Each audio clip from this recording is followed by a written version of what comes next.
Good morning.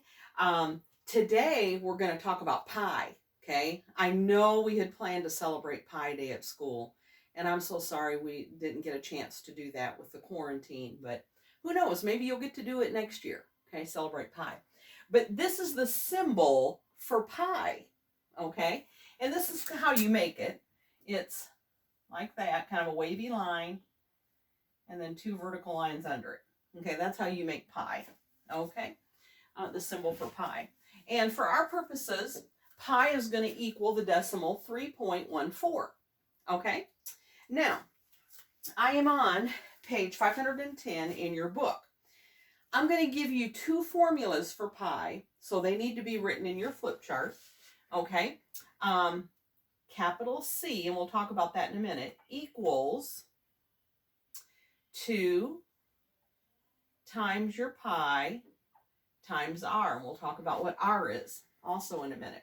Okay, another one, C equals pi times d. Okay, all right, those are two important formulas for this lesson. Now you say, well, what does C mean? Circumference. Okay, we're going to find the circumference of a circle today. Okay, and there's two different ways to do that. Okay, now, but C stands for circumference. This is 2 times pi times radius. Now, radius begins at the center of a circle and just goes to one side. So line AB would be your radius. Okay? Now, this one, circumference equals pi times d, which stands for diameter. And diameter goes all the way through a circle.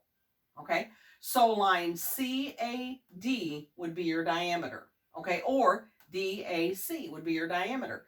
Radius would be AB. Okay, all right. I am going to go through example 3 with you today on page 510. Okay, now, if I ask you to find the circumference of a circle that has a radius, okay, radius of, let's see, 5.3 centimeters. Okay, now, a circle that has a radius of 5.3 centimeters. Here's your radius, line AB. Okay, look at these formulas, and you're going to use the one that has radius in it because you know what the radius is.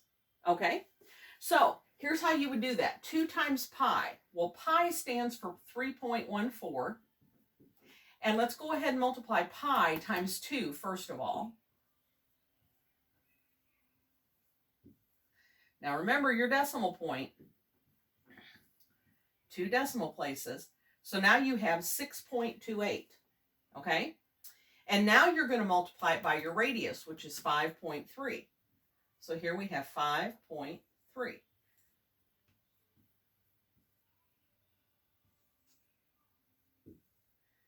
Okay, placeholder.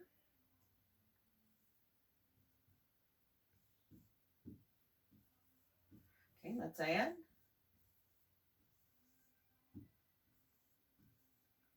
Whoops, sorry. I get in a hurry. Okay, so 2 decimal places here, 1 here for a total of 3. So 1, 2, 3. So the circumference of a circle with a radius of 5.3 would be 33.284.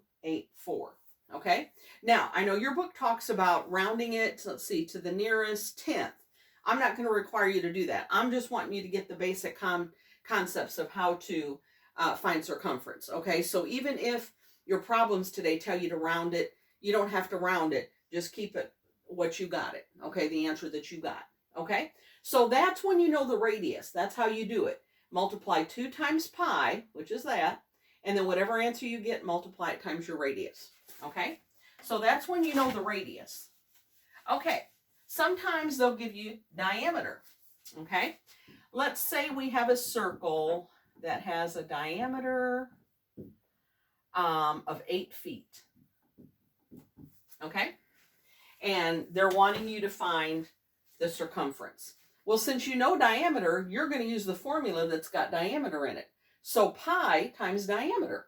So pi is 3.14, and your diameter is 8. Okay, so we multiply.